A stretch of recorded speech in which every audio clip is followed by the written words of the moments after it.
ಎಲ್ಲ ಸಮಸ್ತ ನಾಡಿನ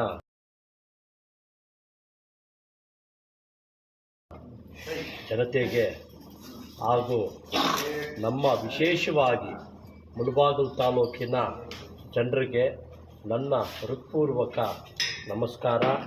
ಹಾಗೆ ಯುಗಾದಿ ಹಬ್ಬದ ಆರ್ಥಿಕ ಶುಭಾಶಯಗಳು. ನಮ್ಮ ಮುಳಬಾಗಿಲು ತಾಲೂಕಿನಲ್ಲಿ ಮುಖ್ಯವಾಗಿ ಒಳ್ಳೆ ರೈತರಿಗೆ ಒಳ್ಳೆ ಮಳೆ ಬರಬೇಕು, ಬೆಳೆ ಆಗಬೇಕು, ಒಳ್ಳೆ ಹೆಲ್ತು ವೆಲ್ತು ಚೆನ್ನಾಗಿರಬೇಕು, ಮತ್ತು ಯುವಕರು ಒಳ್ಳೆ ಚೆನ್ನಾಗಿ ಓದಿ ಚೆನ್ನಾಗಿ ಮುಂದಕ್ಕೆ ಅಭಿವೃದ್ಧಿ ಆಗಬೇಕು ಅಂತ ಮತ್ತೆ ಆ ದೇವರ ಇವಾಗ ಪ್ರಾರ್ಥನೆ ಮಾಡಿ ನಮ್ಮ ಮುಸ್ಲಿಮ್ಸ್ ಬಾಂಧವರಿಗೆ ಎಲ್ಲರಿಗೂ ನನ್ನ ಹೃತ್ಪೂರ್ವಕ ನಮಸ್ಕಾರ ಹೇಳುತ್ತಾ, ಯಾಕೆಂತಂದರೆ ಇವತ್ತು ನಾಳೆ ಮುಖ್ಯವಾಗಿ ರಂಜಾನ್ ಹಬ್ಬದ ಆರ್ಥಿಕ ಶುಭಾಶಯಗಳು.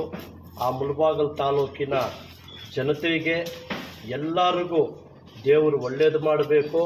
ಆ ಹೈದರಾಲ್ ಬಾಬಾ ಎಲ್ಲರಿಗೂ ಒಳ್ಳೆ ಅಭಿವೃದ್ಧಿ, ಎಲ್ಲರೂ ಮುಸ್ಲಿಮ್ಸ್ ಬಾಂಧವರು ಒಳ್ಳೆ ಇಂಪ್ರೂವ್ಮೆಂಟ್ ಆಗಬೇಕು, ಒಳ್ಳೆ ಡೆವಲಪ್ಮೆಂಟ್ ಆಗಬೇಕು, ಹೆಲ್ತು ವೆಲ್ತು ಎಲ್ಲ ಚೆನ್ನಾಗಿರಬೇಕು ಅಂತ ದೇವರಲ್ಲಿ ಪ್ರಾರ್ಥನೆ ಮಾಡುತ್ತಾ, ಮತ್ತು ನಮ್ಮ ಮುಳಬಾಗಿಲು ತಾಲೂಕು ಮುಖ್ಯವಾಗಿ ಎಲ್ಲರೂ ಚೆನ್ನಾಗಿರಬೇಕು ಅಂತ ದೇವರಲ್ಲಿ ಪ್ರಾರ್ಥನೆ ಮಾಡುತ್ತಾ ನನ್ನ ಮಾತುಗಳು ಮುಗಿಸ್ತಾ ಇದ್ದೀನಿ.